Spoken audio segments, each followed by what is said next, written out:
La sala, mañana ya no quiero sala de prensa. Lo mismo. La noche la sala.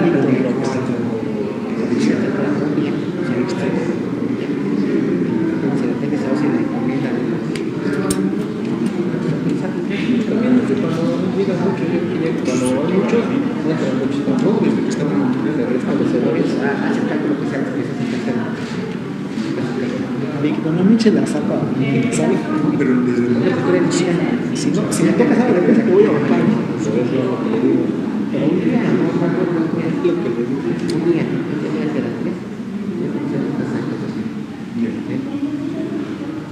tiene derecho a recoger todo, o sea, un día. Fíjese, entra Ford y el LOR son digitales. El LOR es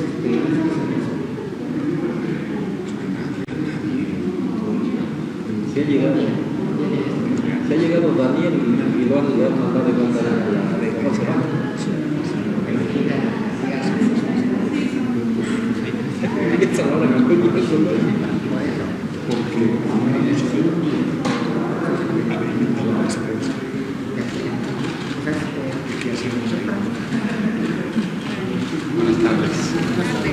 Buenos días, tardes.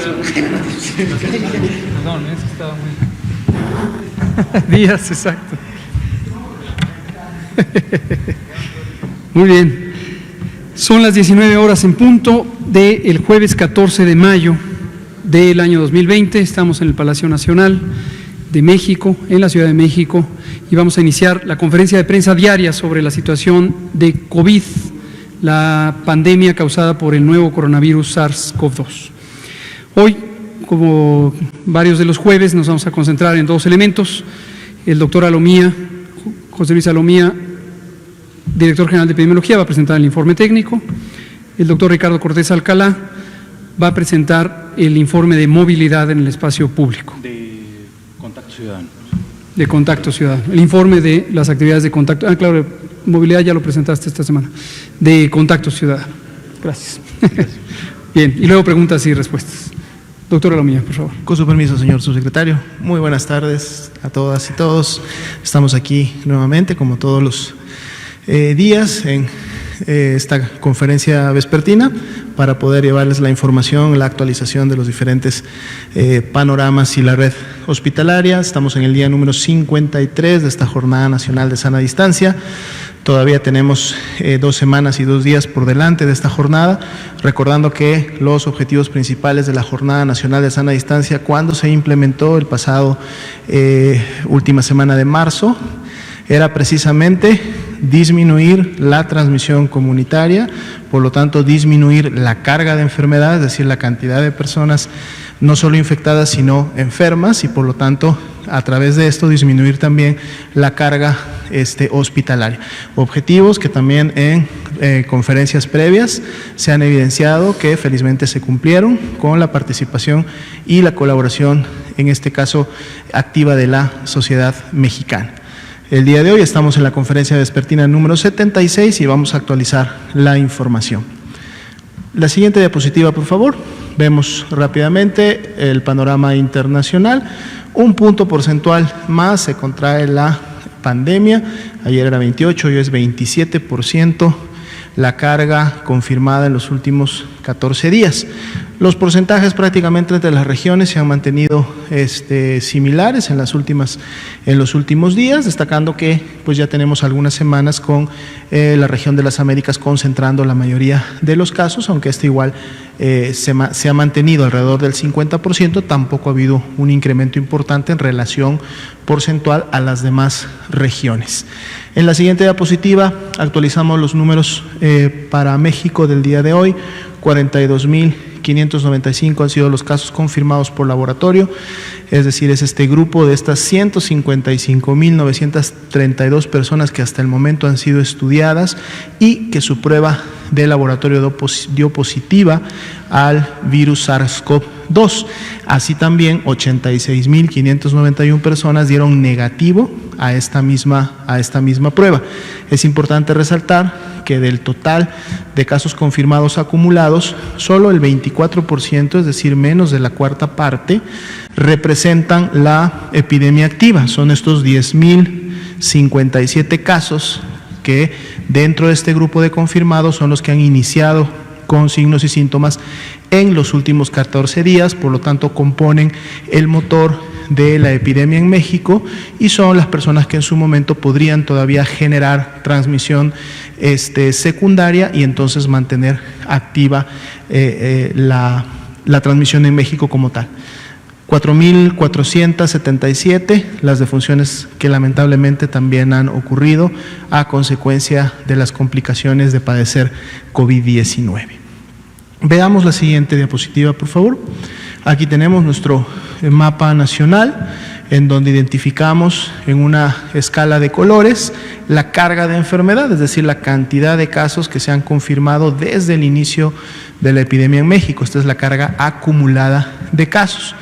El 65% de las entidades federativas han acumulado ya más de 500 casos, que es precisamente el color más notorio que tenemos en el mapa, y son hasta el momento solo 2 entidades federativas las que han llegado, digamos, a la máxima escala que tiene el mapa, que es más de 3.000 casos acumulados, ¿no? Y que los podemos ver claramente en el mapa, pues que son la Ciudad de México y el Estado de México.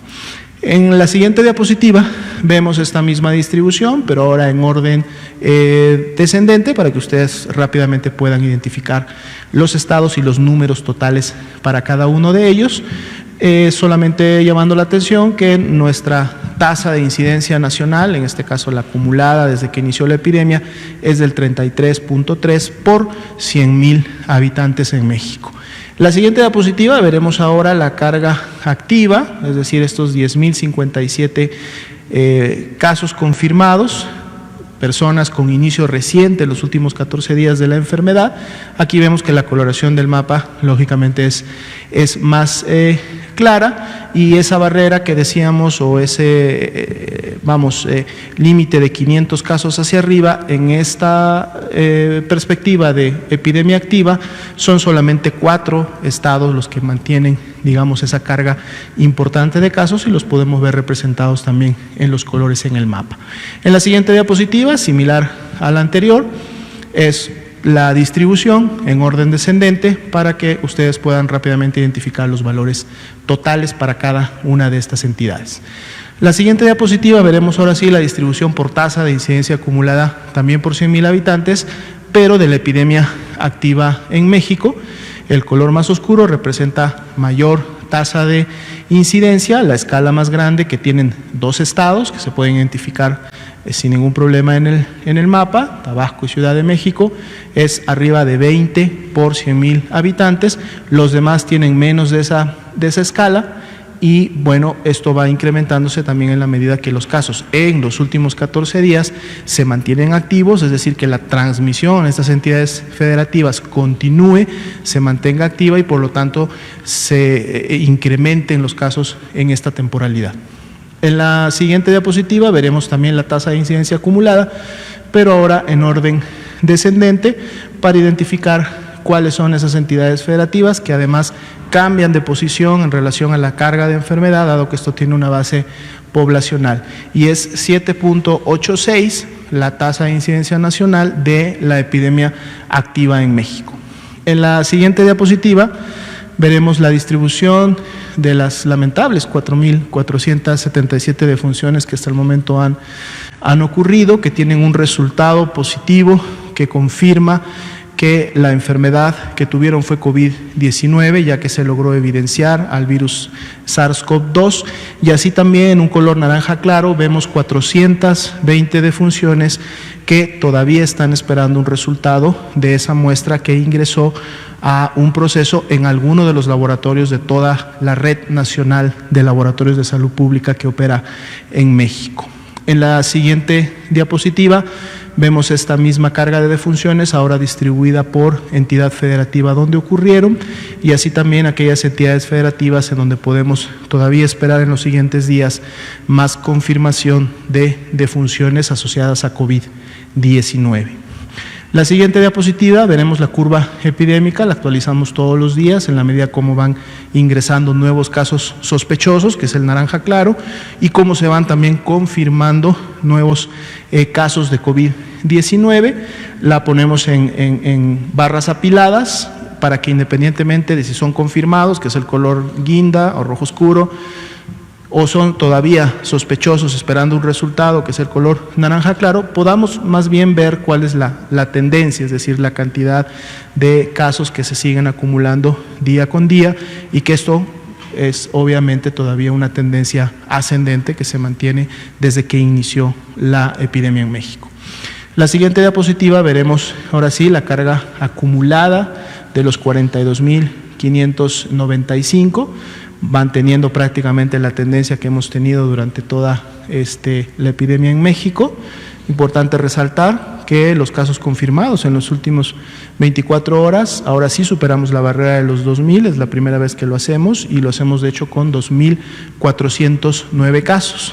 Dado que los casos acumulados han ido incrementándose, estos nuevos casos confirmados representan solo un 6% de lo que se tenía acumulado de manera anterior, y podemos ver claramente en las barras naranjas que precisamente esta barra con fecha de hoy, que representan estos 2.409, sería la barra más alta que hemos tenido de todos los demás días en donde se han estado confirmando casos.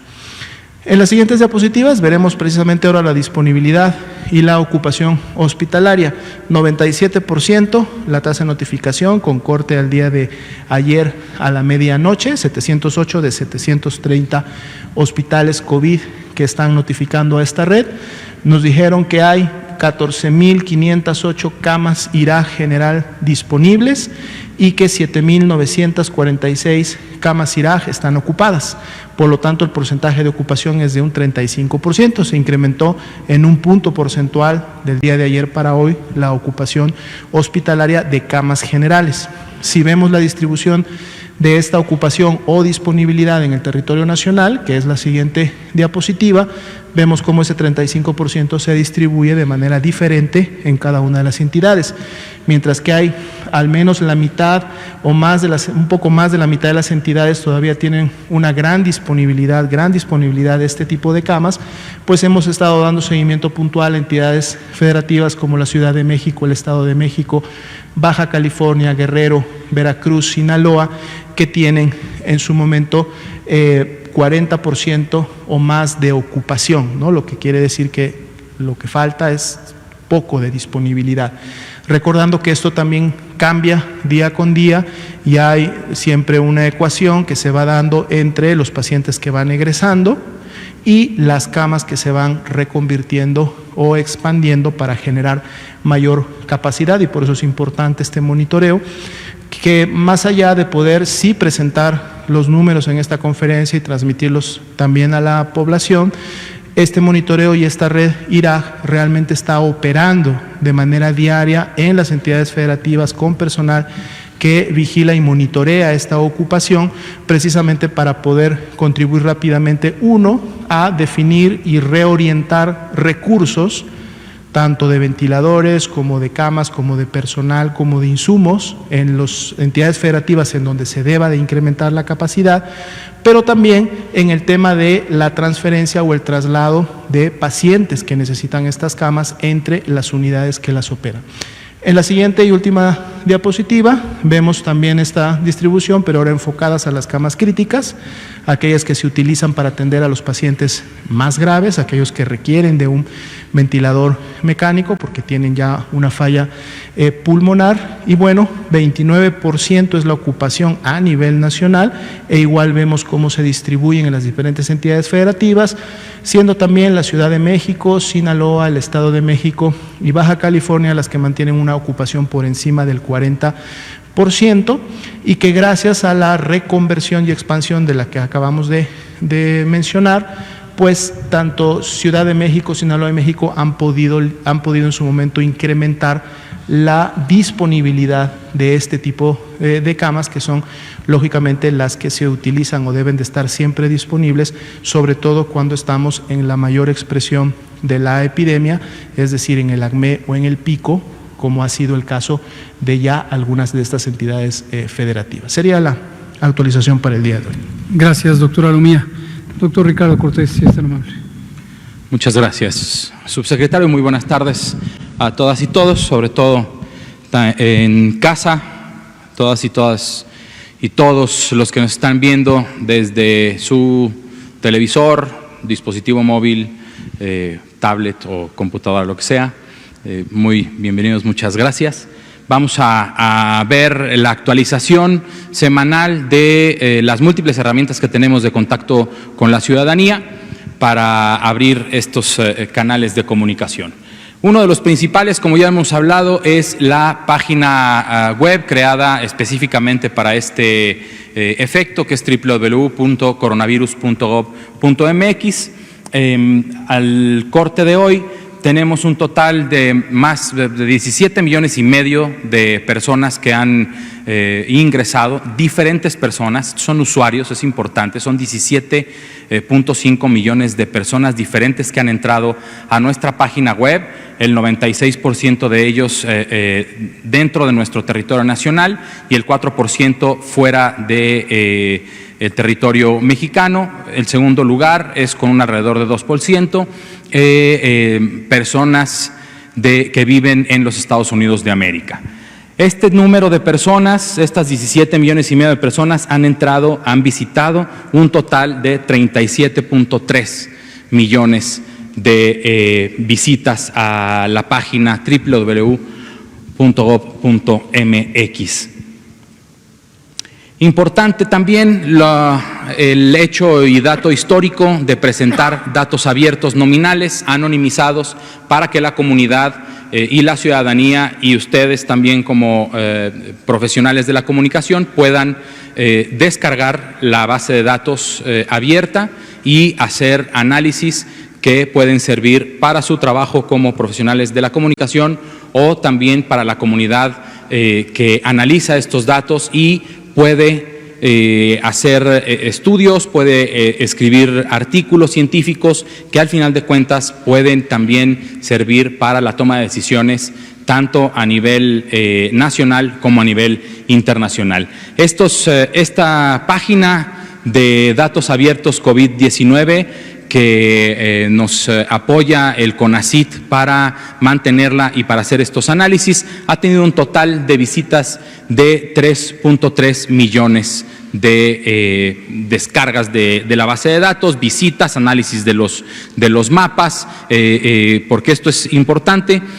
Porque también cuando damos, como lo expliqué en otra ocasión, para quien lo haya visto, lo esté viendo por primera vez, en los comparativos podemos ver mapas, un mapa de México en donde podemos seleccionar 2 o 3 estados y se grafican encimados los datos de un estado con otro para hacer las comparaciones que cada uno quiera realizar.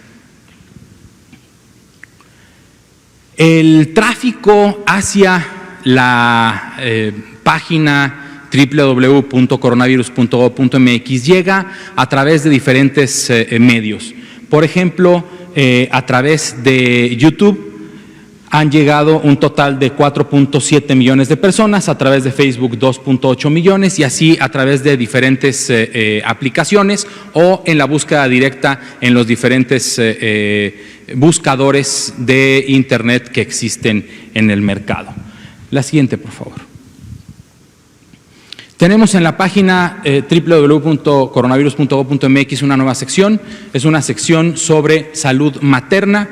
El Centro Nacional de Equidad de Género y Salud Reproductiva, a través de su directora general, que ya conocen, la doctora Carla Berdichevsky, se ha dado cuenta con el análisis de información y el reporte, importante, el reporte de los estados, que los servicios de salud materna han dejado de utilizarse y esto es importante porque sabemos que las personas embarazadas, las mujeres embarazadas que puedan enfermar de coronavirus están en un mayor riesgo de presentar complicaciones. Entonces, este sitio, esta sección del sitio se diseña para otorgar más información, para saber a dónde se pueden acercar, a dónde pueden llamar. Hay que recordar el número también 800 Materna, que sirve para reportar casos de personas embarazadas graves que requieren de una atención inmediata a su salud para evitar una mortalidad materna. La siguiente, por favor. El chatbot de Susana Distancia, a través de la aplicación de WhatsApp, ha recibido mensajes de 173.930 personas, con un total de 3.173.843 mensajes respondidos y manteniendo una satisfacción de más del 70% en las respuestas que se reciben de los mensajes. La siguiente, por favor. El impacto que tenemos en redes sociales, los comunicados técnicos que se emiten a través del video, que nos apoya la vocería de Presidencia de la República para realizarlos, impactaron el del 8 de mayo, han sido vistos por más de 23 millones de personas. COVID y embarazo, hablando de lo que vimos hace una diapositiva. El pasado 9 de febrero fue el Día Nacional de la Salud Materna y Perinatal y se ha hecho comunicación también sobre cuál es la relación entre maternidad y COVID, embarazo y COVID y los riesgos que esto implica. Más de 17 millones de personas revisaron esta publicación particularmente. La conferencia de prensa del 11 de mayo alcanzó a más de 15 millones de personas y a través de Twitter, el comunicado técnico, la conferencia de prensa del 10 de mayo de pregunta del doctor Gatell con las mamás y la conferencia del 6 de mayo con sus totales de personas alcanzadas en esas dos plataformas que son Facebook y Twitter. La aplicación, la app COVID medio 19MX, que lanzamos ya hace un tiempo y que a través de un contacto con Santander y BBVA se mejoró la seguridad y lo que conocen los ingenieros como el look and feel, o sea, está más bonita la aplicación, tiene una mejor visibilidad, tiene una mejor seguridad. Se utiliza ahora un mensaje SMS para que se asegure que es la misma persona que está utilizando el dispositivo quien está solicitando ingreso. Ahora tenemos un total de 37,000 personas que han decidido otorgar sus datos personales a través de esta aplicación y que nos han dicho cuáles son sus comorbilidades para poder darles la mejor información. En total, el 30% de estas personas dicen o refieren vivir con obesidad. Lo que está entre paréntesis es el dato de la prevalencia de la enfermedad, la prevalencia de obesidad en México en adultos en la ENSANUT, en la Encuesta Nacional de Salud y Nutrición 2018. Hipertensión han referido el 13%, el dato de la Encuesta Nacional de Salud y Nutrición es del 18.4%. Diabetes nos han reportado, de estas 37,000 personas, nos han reportado un 7.8% y comparado con ENSANUT es el 10%. Mujeres embarazadas, seguimos reportando un dato de menos del 1% de personas en estado de embarazo que han otorgado y han utilizado la aplicación. Hay muchas más personas que han descargado la aplicación, de las que tienen la confianza de utilizarla, de otorgar sus datos para darle seguimiento. Invito a todas y todos a utilizar la aplicación que ya descargaron. Miren la cantidad de descargas que llevamos por cada sistema operativo, ¿sí? Para que la utilicen y tengan la confianza de que sus datos están protegidos por la ley. Esta aplicación también la hemos desarrollado con el apoyo y el sustento del Instituto Nacional de Acceso a la Información, y sus datos están protegidos y van a servir para poder tomar mejores decisiones. La siguiente, por favor. El número 800-0044-800 en los últimos 7 días ha recibido un total, o recibió un total de 34,193 llamadas, de las cuales 2,401 solicitaron información básica de COVID, que, como ya lo he comentado, también la pueden obtener a través de la página de internet, pero tenemos otros canales de comunicación como el teléfono o el chatbot de Susana Distancia. 16,105 personas se reportaron como con síntomas de sospecha de COVID. 2,100 personas refirieron tener autodenominarse como con síntomas graves y se derivaron al número 911, y un total de 2,907 personas marcaron este teléfono buscando una ayuda emocional y se derivaron a la línea de la vida, que también pueden marcar de forma directa. La siguiente, por favor, si hay alguna. Es la última. Muchísimas gracias. Gracias, doctor Ricardo Cortés. Vamos a pasar a las preguntas y respuestas.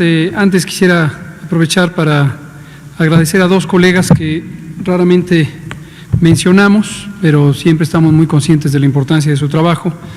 Aquí a mi lado izquierdo verán un cuadrito de fondo rojo y nuestras compañeras que nos apoyan con el lenguaje de señas mexicanas. Y hacen un trabajo espléndido, sumamente profesional y además extraordinariamente útil para que esta conferencia de prensa llegue a las personas que necesitan una comunicación a través de señas. Ellas son Magali Guzmán y Gloria de la Parra, a quienes agradecemos a nombre de todo el equipo muchísimo su colaboración. Gracias, les pido un aplauso.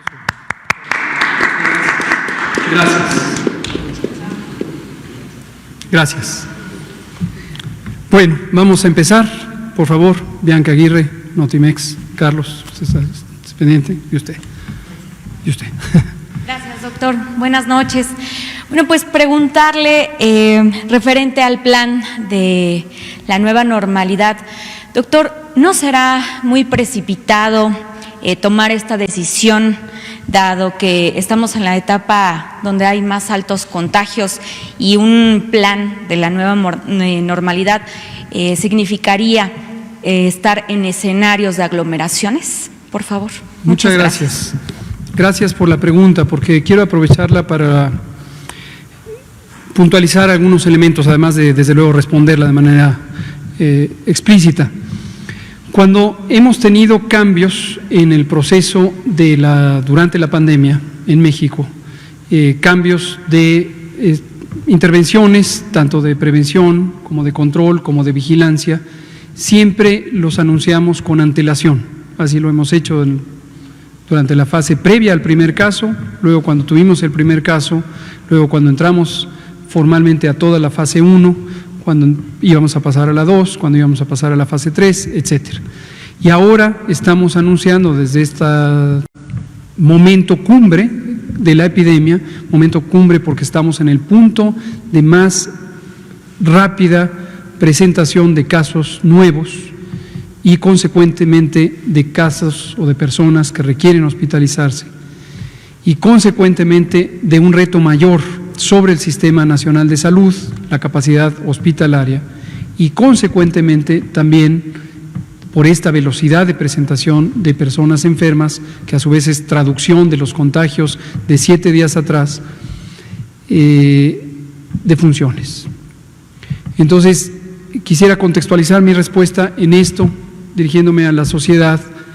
Este es un momento el más difícil en esta primera ola de la enfermedad, de la epidemia, y no debemos perder de vista el reto que eso implica, reconociendo por un lado, como lo hacemos frecuentemente, el trabajo dedicado, comprometido, solidario del pueblo de México, que ha estado muy consciente en su enorme mayoría de este reto desde la fase 2, cuando enfatizamos quédate en casa, todos estos días que hemos enfatizado quédate en casa y que se han quedado en casa, a pesar de las grandes dificultades que implica quedarse en casa cuando se tiene que salir a conseguir el sustento diario, como comentábamos extensamente ayer. La otra cosa que quiero también poner en perspectiva es el significado del sufrimiento humano en las personas enfermas, en sus familias y desde luego en las familias que pierden a un ser querido. Es un sufrimiento verdaderamente muy grande, difícil de describir. Yo creo que no hay palabras para describir la pérdida de un ser querido. Tenga cualquier edad, tenga o no enfermedades, haya sido relativamente cercano o no tan cercano. Entonces, debemos estar también compartiendo esa experiencia con un ánimo de respeto, de solidaridad y de compasión hacia las familias que sufren esa situación. ¿Por qué digo todo esto? Por varias razones. La primera es porque cuando uno presenta una información como esta, vamos a transitar eventualmente a una nueva normalidad. Esto puede resultar importantemente inquietante para las personas que sufren, para las personas que han perdido a sus seres queridos, para la sociedad en su conjunto, que está consciente de lo que está ocurriendo y que tiene un temor absolutamente legítimo, absolutamente comprensible de ser parte de la epidemia, de sufrir la enfermedad o de que sus seres queridos la sufran. Estamos conscientes de eso. ¿Por qué creemos que es importantísimo anunciar, como lo hemos hecho en cada momento, con antelación las cosas?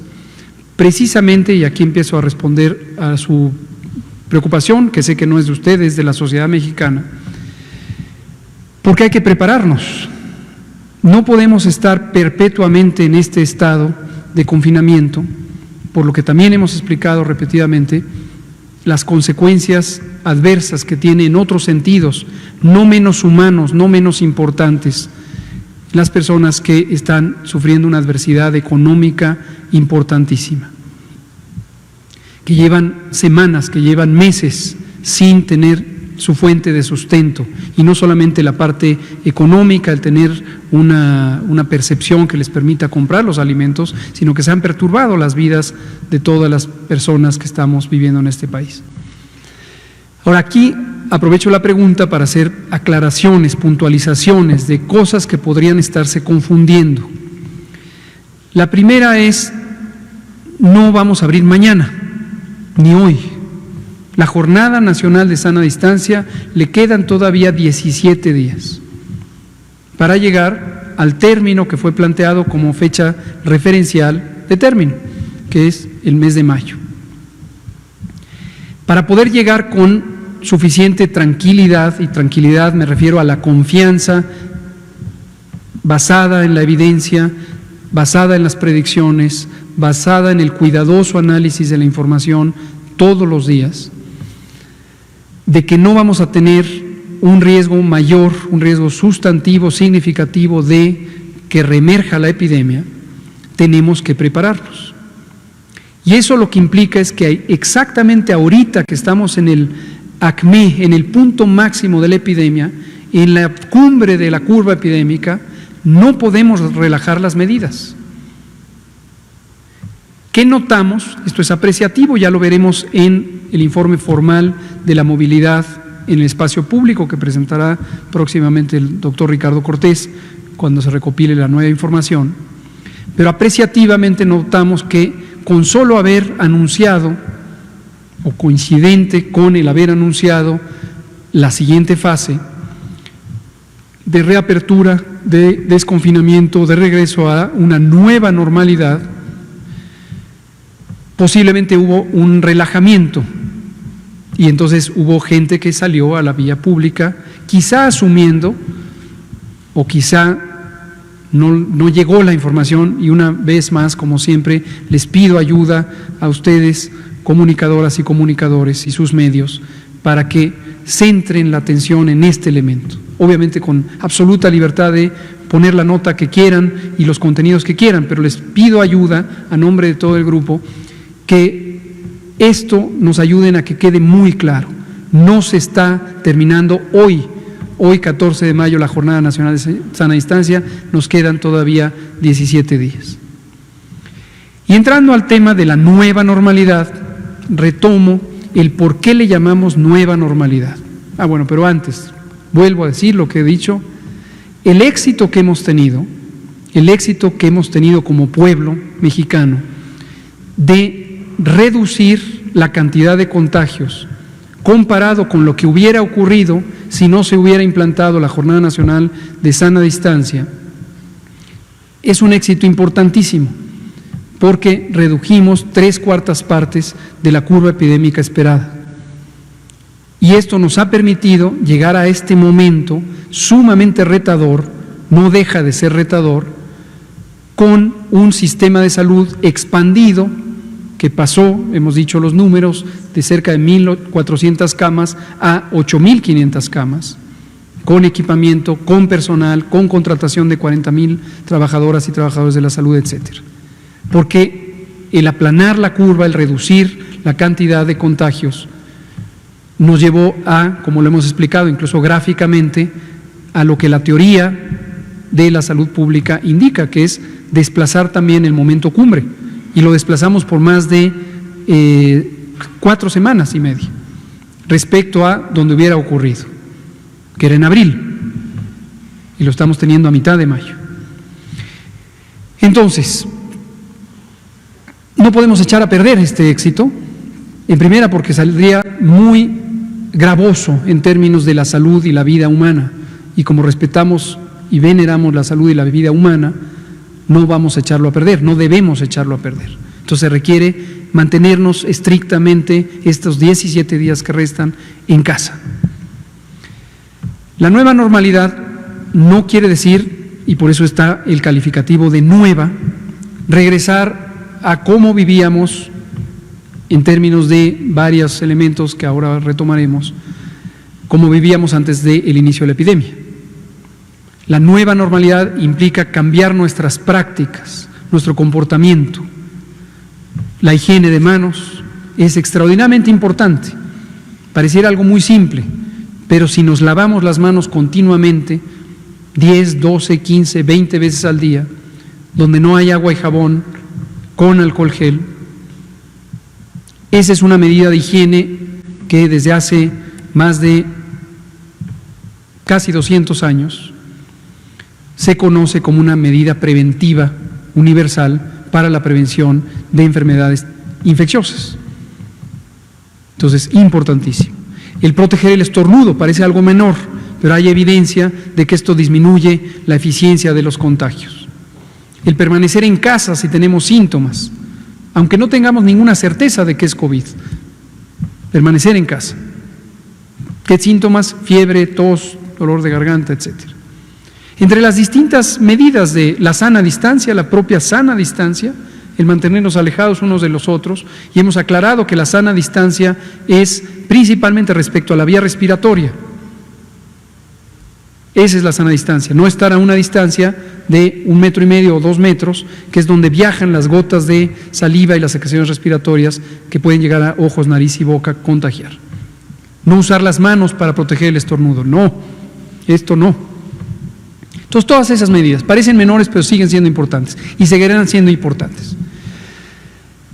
También el proceso de desconfinamiento o de regreso hacia una nueva normalidad implica ser muy cautelosos sobre la cantidad de personas que progresivamente se van liberando al espacio público, la movilidad que tienen estas personas en el espacio público, y por eso vamos a usar el semáforo que hemos explicado. No es que el 1 de junio todo mundo hacer la vida como la hacíamos antes del inicio de la pandemia. Es siguiendo las reglas del semáforo.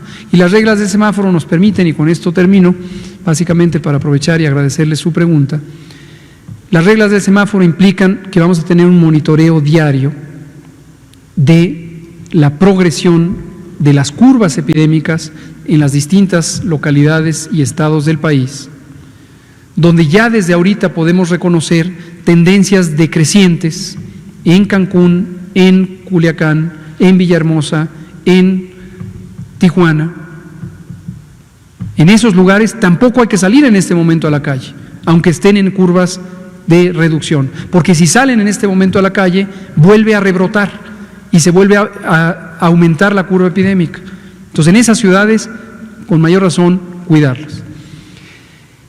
Y nos permite el monitoreo, nos permite la evaluación del riesgo de rebrote y nos permite que eso se conecta con reglas claras, reglas precisas sobre actividad laboral, actividad escolar y actividad en el espacio público, el uso del espacio público, que es donde convivimos, y el espacio público es prácticamente todo lo demás: plazas, jardines, playas, teatros, cines, museos, el supermercado, la calle misma.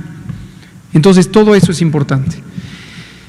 Entonces, expreso mi reconocimiento de empatía con las personas que están preocupadas de escuchar que vamos a salir y escucharlo precisamente en el momento cumbre de la epidemia, pero les reitero, no es hoy, es en 17 días y es en un proceso calculado y estudiado que va a estar sujeto al semáforo y que van a seguir actividades quizá de similar nivel de restricción en varios estados y ciudades, pero ahora directamente implantados por la decisión de las autoridades sanitarias de los estados, que son las señoras y señores gobernadores, y obviamente con la asesoría, monitoreo, acompañamiento, tutoría de la Autoridad Sanitaria Nacional o Federal, como lo contempla la Ley General de Salud y otras disposiciones. Muchas gracias, Bianca. Carlos, por favor. Y usted. Y luego usted. Doctor Gatell, ¿cómo están? Buenas noches ya. Carlos Guzmán de Aba Noticias. Dos preguntas muy rápidas para también dejar preguntar a los compañeros. La primera, basándose en lo que le contestaba a mi compañera Bianca, ¿ya tendrá algún avance de los municipios que podrán retomar actividades el domingo, el lunes en la parte de las escuelas? Siendo que usted ha reiterado, y es importante que lo haga en este foro, que los gobernadores tomarán la decisión final en el caso como autoridad sanitaria local. Y la segunda, si nos puede, básicamente para las madres y padres de familia que están muy preocupados en cuanto a la cuestión de las escuelas. Vemos en sus redes sociales, nos hemos echado un clavado a su red personal, que seguramente usted de repente ve por ahí, comentarios de mamás, de papitos preocupadísimos por la cuestión de que los niños van a regresar a la escuela, se van a contagiar, va a haber un caos prácticamente por todas esas fake news que se han comentado. Si usted les puede hacer un llamado en este foro, que es muy importante, que nos llamó por ahí importantísimo el dato, 15 millones nos dijo que el miércoles, nos comentaban que fue el máximo pico que se tuvo de audiencia de esta conferencia vespertina. Ese es un éxito finalmente no de un grupo, es un éxito de todos los mexicanos finalmente. Si nos puede hacer ese comentario para los papitos y madres de familia. Y la primera. Con mucho gusto, Carlos, gracias también a usted por la pregunta. La primera sobre los municipios, mañana decidimos anunciarlos mañana, no hoy. La razón es precisamente atendiendo a este cuidado especial que hay que tener. Hemos hecho evaluaciones en múltiples sentidos. Comentábamos ayer sobre esta valiosísima ayuda que tenemos por parte de la comunidad científica mexicana que coordina el Consejo Nacional de Ciencia y Tecnología, y nuestro agradecimiento a todas y todos ellos y a la directora general de este CONACYT. La manera de ver el riesgo, decíamos ayer, tiene que ver con al menos 4 elementos. Uno es cómo se está comportando la epidemia. Segundo es qué capacidad de resolución hay para el comportamiento de la epidemia, concretamente si hay o no suficiente infraestructura de salud, personal, equipos en el nivel local. La vulnerabilidad, que es una medida amplia con varios indicadores que tienen que ver con la pobreza, con la alimentación, con la prevalencia de enfermedades crónicas, con la edad, etcétera. Y esto lo que nos permite es identificar, y bueno, y último es la actividad potencial de tener la epidemia de acuerdo a la movilidad en el espacio físico. Entonces, tenemos varias maneras, varias miradas, varios análisis complementarios, y había algunos que nos dan una idea de que la movilidad tiene que considerar también los elementos estructurales, concretamente el transporte, que es las carreteras, las rutas de transporte, etcétera, para poder refinar la selección de los municipios, solo aquellos que estén en el nivel más alto de seguridad para poder abrir. Entonces, esto nos llevó un poco más y mañana los anunciaremos tanto aquí en el foro como directamente a los gobernadores respectivos donde están estos municipios. Papás y escuelas, y mamás también y escuelas.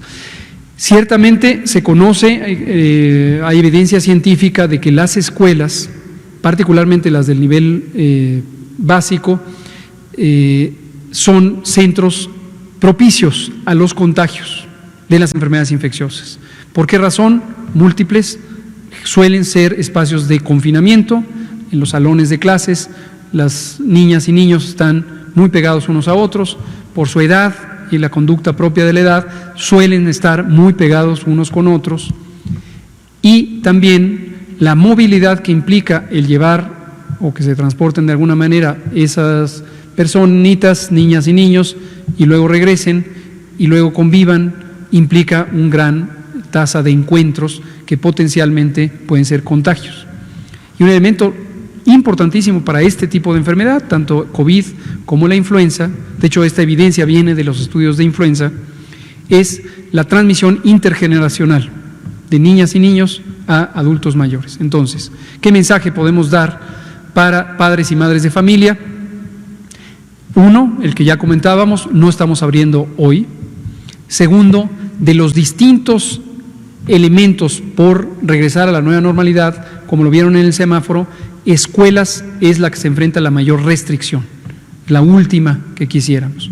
En estos municipios seleccionados de manera muy cuidadosa, puede ser que haya un regreso fácil a la parte de la vida escolar, pero en todos los demás de inicio no, excepto que lleguen al punto de seguridad representado en el semáforo por el color verde. Entonces, no teman madres y padres de familia, estamos conscientes de toda la evidencia científica relativa al riesgo de transmisión en las comunidades escolares y lo hemos cuidado para que sea el espacio que permanezca con las mayores restricciones. No vamos a exponer la salud y la seguridad de ninguna de las personas y menos de la niñez y la juventud.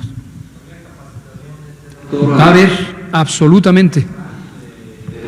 ¿Cómo no? Definitivamente. Parte de los protocolos, de hecho, eso lo establecimos al momento de cierre, trabajando en colaboración con la autoridad escolar, que es quien toma estas decisiones, el maestro Esteban Moctezuma, en aquella sesión del Consejo Nacional Educativo del 14 de marzo, que es cuando se decidió el cierre de las escuelas, y se acordó que en su momento se tendrían que preparar la sanitización de los espacios públicos, la capacitación del personal, los protocolos de conducta al interior de la escuela, ciertos elementos de reorganización del espacio físico de la escuela. Entonces, todo eso tiene que estar previo al momento de que pudiera considerarse abrir un recinto escolar. Vamos a darle la palabra a usted y luego usted, y son las 19:46, y después usted allá atrás.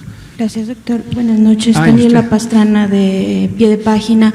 Hemos estado haciendo recorridos en algunos hospitales, sobre todo de la periferia, Chalco, Iztapaluca, en algunas zonas así, donde los reporteros han encontrado varias personas que han estado buscando en distintos hospitales y no saben a dónde llegar. Son personas que difícilmente tienen acceso a la aplicación, al internet y a todas las cosas que quizá algunos de nosotros podemos tener. Entonces, la pregunta es, ¿de qué manera les podemos hacer llegar a estas personas información más simple para que no tengan que estar con sus enfermos graves recorriendo de hospital en hospital en estas zonas? La otra es que tenemos reportes de personas que han tenido recaídas, personas que aparentemente ya estaban o se habían recuperado de la enfermedad y que han tenido recaídas, y quería preguntarles si esto ustedes tienen información de que sea un patrón o de que ya hayan detectado que sea una cosa que, vamos, llame la atención en el sentido de que pueden ser quizá más de los 14 días. Y una tercera que es para en el entendido de que tenemos un sistema de salud que tiene muchas carencias a pesar de todo este esfuerzo y de que la mayoría de las familias de este país tiene a una persona hipertensa, diabética, adulta mayor, obesa y demás. Digamos, ¿cuál sería el kit que debemos tener en nuestras casas para atender a algún enfermo que no sea grave? A los que han regresado, por ejemplo, a sus casas y que les dicen no es grave, y qué tendremos que hacer, o sea, si oxímetro, que era una cosa que le preguntaba, el termómetro, ¿cuál es el mejor termómetro? Se habla de paracetamol, debemos tener paracetamol. ¿Cómo no? Qué bueno que lo pregunta. Qué bueno que lo pregunta. Hace unos pocos días, colegas del gremio médico de atención de la salud justo me hacían ver eso, y aquí públicamente le voy a encargar al doctor Ricardo Cortés, si podemos poner la lista simplificada de esto, cuál es el paquete COVID de atención ambulatoria que esté en un sitio muy prominente, no solo del micrositio, sino de divulgación, porque es una pregunta perfectamente legítima. Me voy a mi casa o me quedo en mi casa y tengo los síntomas, asumo que tengo COVID, eso ya lo hemos dicho muchas veces, lo vuelvo a decir, si usted tiene tos, fiebre, dolor de cabeza, asuma que tiene COVID, no necesita irse a hacer la prueba para tomar una decisión clínica sobre su manejo, y hay dos caminos. Si usted es una persona que tiene diabetes, hipertensión, enfermedad pulmonar o cardíaca crónica, inmunosupresión, vive con VIH, las demás, es una mujer embarazada, las condiciones de riesgo que hemos mencionado, definitivamente, obesidad también, no se espere y vaya a evaluación médica. El otro camino es, usted no tiene ninguna de estas condiciones, incluido que es menor de 60 años, quédese en casa. ¿Y qué se puede hacer? Y aquí viene la respuesta. No hay un tratamiento específico para combatir al virus, al SARS-CoV-2, como no lo hay para la gran mayoría de virus que producen enfermedades respiratorias en el humano. El sistema inmune, el sistema de defensas eventualmente va a eliminar el virus. Se ha considerado un periodo precisamente de 14 días en el que se elimina el virus. Pero usted, si tiene fiebre, no quisiéramos que tenga fiebre. Entonces puede usar medicamentos para la fiebre que se compran sin receta. El paracetamol, también conocido como acetaminofén, es el de uso más común. Y la cantidad de tabletas que se tienen que tomar, o los miligramos, generalmente vienen en la propia etiqueta. No quisiera hablar de dosis específicas para no crear confusión, como si esto fuera una receta pública en la propia caja. Pero lo vamos a poner en esas indicaciones. Y esto le quitará la fiebre, le quitará el dolor también. Generalmente este medicamento quita el dolor de cabeza, dolor de garganta, dolor de músculos y articulaciones. Hay que mantenerse muy hidratados. Esto quiere decir tomar al menos 8 vasos de agua al día, vasos de 250 mililitros, es decir, 2 litros de agua al día, preferentemente agua simple, es lo ideal, el agua simple. Las bebidas azucaradas son, en cierta manera, inadecuadas para la salud, no convienen. Entonces, agua simple. Hay que mantener una alimentación habitual, preferentemente rica en frutas y verduras. Hay que dormir bien. No estoy yo muy en condiciones de recomendarlo, pero bueno, cuando es posible hay que dormir 8 horas al día, es deseable. Y definitivamente, para proteger a otros en la familia, mantenerse a sana distancia, que es estar durante toda la convivencia a la mayor distancia posible. No compartir instrumentos de uso, la botella de agua, el vaso, el plato, la cuchara, porque también son medios efectivos donde hay saliva para contagiar. Pero gracias, vamos a poner esa explicación de manera simple. Ahora, termino con la alerta.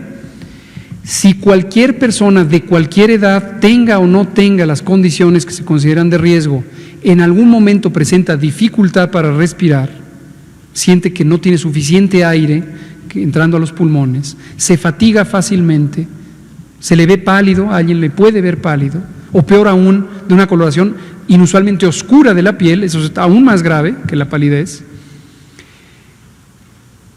debe ir al hospital inmediatamente, porque esto habla o somnolencia persistente, debe ir al hospital a ser evaluado, porque podrían ser signos de que está teniendo el curso de complicaciones del COVID. Esas serían mis recomendaciones. Hizo otras preguntas, pero a lo mejor van a quedar. Sobre los hospitales, también nuestra absoluta simpatía. Hemos visto estas situaciones y estas escenas de angustia de las familias. 911. Hay que llamar al 911. Efectivamente, aunque ya es cada vez más común el tener acceso a alguna aplicación móvil, no tenemos que asumir que eso existe. 911. Y si usted ve a una persona en necesidad, por esta o cualquier otra razón en la calle, que necesita apoyo de emergencia, 911. En todo el país funciona el 911 y desde el inicio de la preparación, en el mes de febrero, hicimos un ejercicio específico de entrenar al personal del 911. Y existe una red de centros reguladores de urgencias médicas en el país que están interconectadas con el 911. La misión que tiene el 911, el personal de este centro de emergencias, por cierto, mi agradecimiento a todas y todos los trabajadores de este sistema, es canalizar a la persona y decirle: en este momento puedes encontrar un acceso a hospitalización en este hospital, de acuerdo a dónde está. Es una asesoría telefónica, ¿no? Y es importante, ¿por qué hacer énfasis en el uso del 911? Porque te va a, de donde marques, ya sea un celular o un teléfono fijo, te va a comunicar ese mismo número 911 a tu centro más cercano, y esa personal del centro 911 más cercano a donde tú estás ubicado va a saber a qué hospital pueden llevarte y va a poder mandarte una ambulancia para que te den la atención oportuna. Exacto. Y sobre recaídas lo contestaría de manera muy breve porque nos quedan 3 minutos, solo diciendo: no vemos un patrón inusual, aunque sí está descrito que puede haber recaídas, y aquí hay 2 visualizaciones de la recaída. Una es que pudiera haber persistencia del virus en la garganta. Eso no es recaída, la prueba es extraordinariamente sensible, la prueba de PCR, y puede detectar todavía trazas de virus que no necesariamente significan capacidad infectante. Lo que sí es recaída es que la persona pudiera tener sobre todo el curso de complicaciones después de que fue dado de alta o considerado como que no era grave. Entonces, ojo con eso también. Si después de ser dado de alta la persona presentara los síntomas nuevamente, la fiebre, la tos, el dolor de garganta o con mayor razón la dificultad respiratoria, tiene que regresar a otra valoración. Vamos a darle la palabra al compañero de allá atrás porque es la primera vez que le damos la palabra y aprovechando que quedan 2 minutos. ¿Qué tal? Muchas gracias. Soy Patrick del periódico Los Angeles Times. Agradezco mucho la oportunidad por una pregunta de la prensa extranjera. Estas son más que nada clarificaciones. Creo que no requieren respuestas largas. Primero, en caso de los muertos, lamentables todos, 4.400, ¿todos tuvieron pruebas? Y los 4.400, sí, señor. Entonces, no hay ninguna que no tuvo prueba. De estos 4.400, no. ¿Pre o post-mortem o los dos? ¿Mande usted?